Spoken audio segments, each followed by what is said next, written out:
foi chamado o período das trevas. O mundo estava em escuridão. O mundo estava nas trevas, no misticismo, no paganismo. A Bíblia fora tirada, as Escrituras foram tiradas, o culto foi substituído. Foi o período mais escuro de todos os tempos. Agora eu quero dizer para você, hoje, nós estamos vivendo períodos tão escuros que fazem aquele período do século XV ser meio-dia. Eles estão desenterrando as indulgências, estão vendendo milagres, vendendo fé. A Bíblia foi substituída por distorções, substituída por heresias, blasfêmias em nome de Deus. Nós temos 50 milhões de evangélicos no Brasil, e o Brasil nunca foi tão corrupto, nunca bebeu tanta iniquidade como ele bebe. Você está sentado aí e tem centenas, dezenas, milhares de igrejas em toda a nação brasileira, tendo culto exatamente essa hora, e a maioria deles estão adorando outro Deus. Não é o Deus das Escrituras, não é o Deus Yahvé, não é o seu Filho Jesus. Eles estão adorando o ventre, eles estão adorando Dagon, eles estão adorando Mamon, eles estão adorando Baal, mas eles não estão adorando Yahvé. 1 Reis diz: eles fizeram para si ídolos, estão adorando o Deus que eles fizeram, um Deus que atende a demanda, um Deus que supre sua necessidade, um Deus que dá carro, que dá casa, um Deus que dá casamento, um Deus que cura, um Deus que dá felicidade, um Deus que faz entrarmos em êxtase, um Deus que não repreende, um Deus que não castiga, um Deus que não corrige, um Deus que não exorta, um Deus que é só amor. Esse não é o Deus das Escrituras. A minha Bíblia diz no Salmo 7 que Deus é um Deus que se ira todos os dias. Justiça e juízo são a base do seu trono. Estamos vivendo dias assim, dias onde o aborto, a fornicação, o adultério, o divórcio, tanto fora como na igreja, atinge os mesmos índices. Ministros cristãos estão se divorciando, ministros cristãos estão casando pela segunda vez, a juventude solteira está fornicando, pecado, gravidez, escândalos. Se você olhar as páginas dos jornais, consultar os veículos de comunicação, as redes sociais, os maiores escândalos que houveram na nação brasileira envolveram evangélicos e pastores. Jesus disse: é mister que vem os escândalos, é necessário que eles venham, mas sai daqueles por quem vem os escândalos. Estamos vivendo um evangelho diluído, híbrido, sincrético, místico. Não é o evangelho da graça, não é o evangelho dos apóstolos, não era o evangelho de Lutero, não era o evangelho dos reformadores, não é o evangelho de Pedro. Agora, por que estamos vivendo isso? Escute e preste atenção. Jesus vaticinou isso, Jesus profetizou: olhai para a figueira quando seus ramos tornam tenros. Quando vede todas essas coisas, sabei que está próximo às portas. Isso são sinais do fim. Jesus está voltando. Nunca uma geração esteve tão próxima da vinda de Jesus como a nossa. Seguramente essa geração contemplará o maior evento da humanidade, a volta de Jesus nessa terra.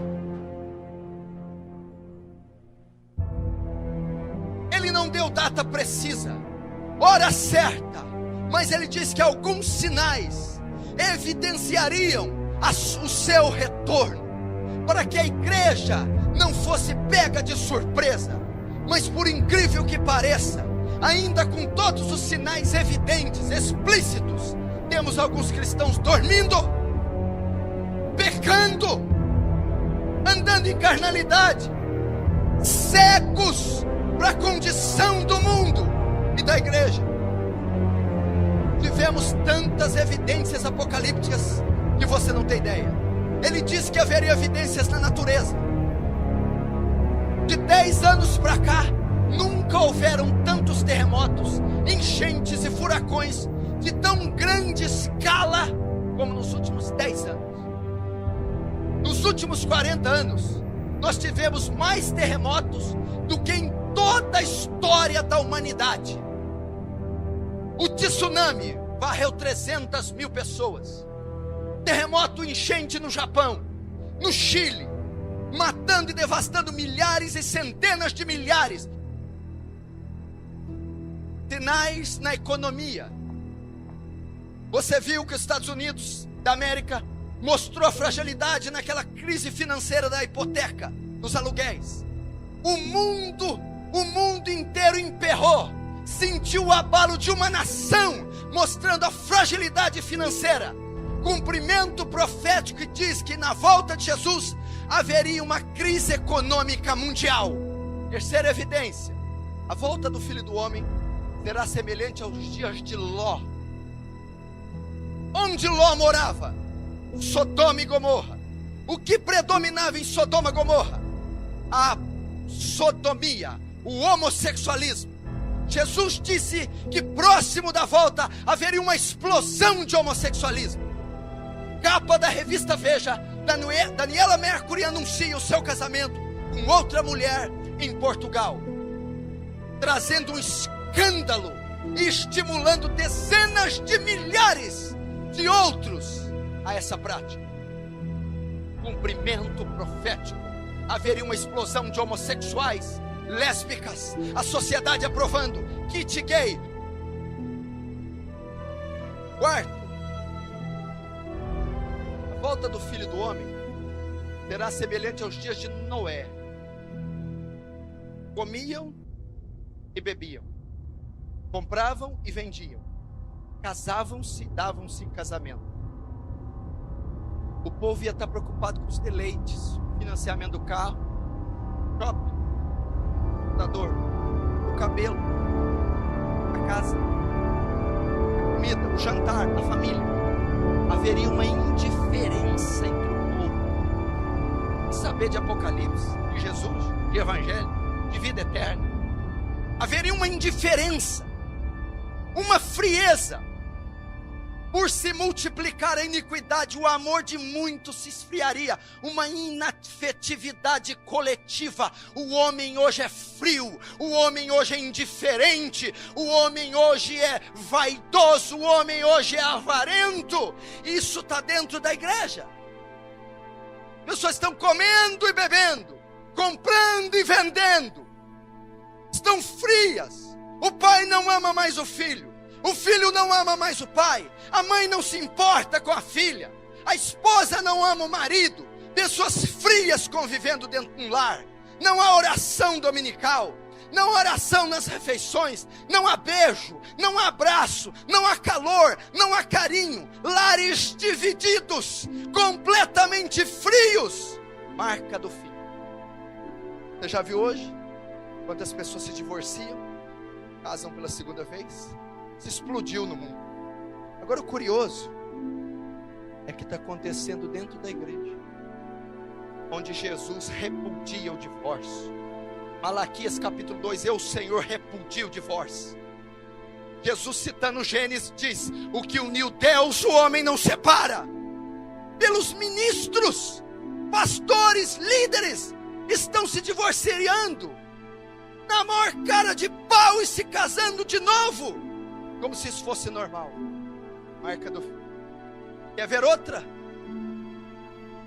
Não será assim a volta de Jesus. Paulo em Tessalonicenses: não será assim antes que venha a apostasia e se manifeste o homem do pecado.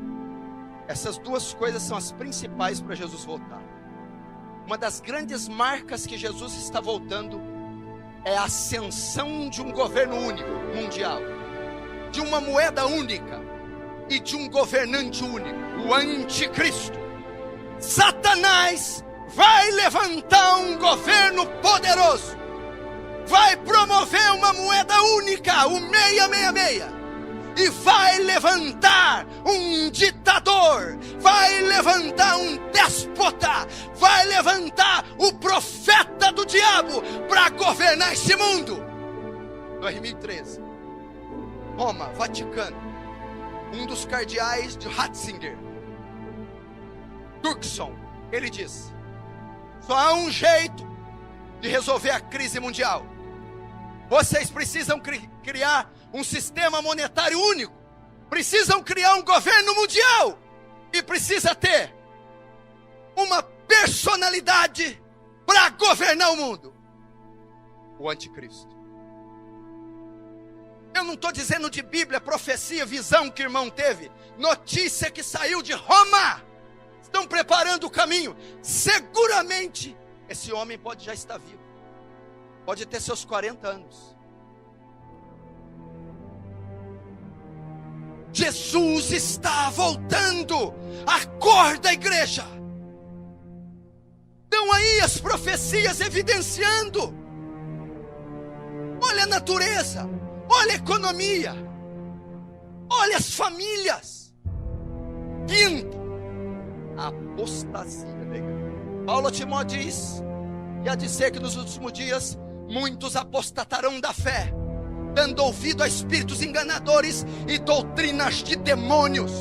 A igreja tem se apostatado, tem ensinado heresias. Veja o que está acontecendo com o louvor, veja o festival, o troféu Promessas, veja o que está acontecendo com a teologia da prosperidade, veja essa bruxaria que está sendo feita em nome de Jesus, veja os escândalos, veja a lavagem de dinheiro, o tráfico de arma, veja os adultérios, os escândalos envolvendo o nome de Jesus.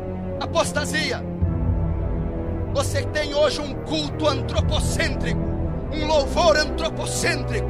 O homem é o centro, ao invés de ser teocêntrico, cristocêntrico. Veja as melodias, as letras dessas músicas de hoje. Para mim, em mim, meu, para mim.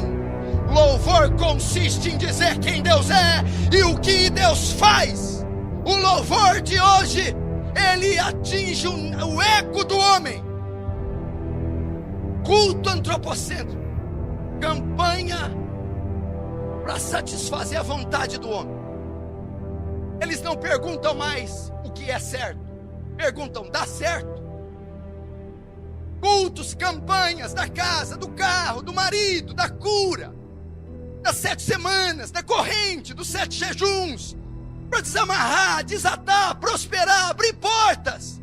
Ao invés de ser um culto em louvor e adoração a Deus, vamos jejuar para a glória de Deus, vamos entrar em vigília para as almas serem salvas, vamos nos ajuntar para oferecer nossos corpos como sacrifício vivo, santo e agradável a Deus. O culto é em honra de Deus, o culto é para a glória de Deus, o louvor é para a glória de Deus.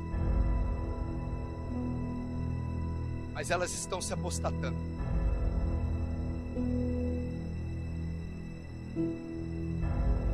Liga a TV, programas evangélicos, 99% heresias e blasfêmias.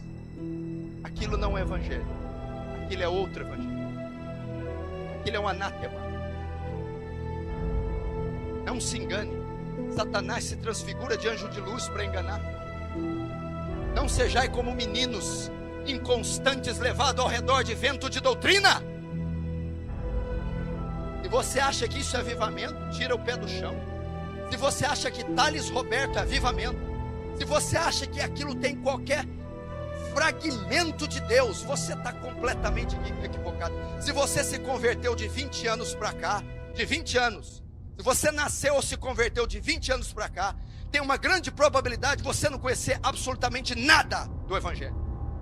Porque de 20 anos para cá, o que explodiu nessa nação foi os falsos profetas dos Estados Unidos catequizando Benny Hinn, Kenneth Hagin, Morse Cerullo, Mark Murdock, Miles Monroe, enfim, inserindo teologia da prosperidade, misticismo, crendice, autoajuda, secularismo e nada do evangelho da graça. Uma doutrina que não enfatiza pecado, A obra mais importante do Espírito não é mencionada nesses ministérios. O Espírito, quando vier,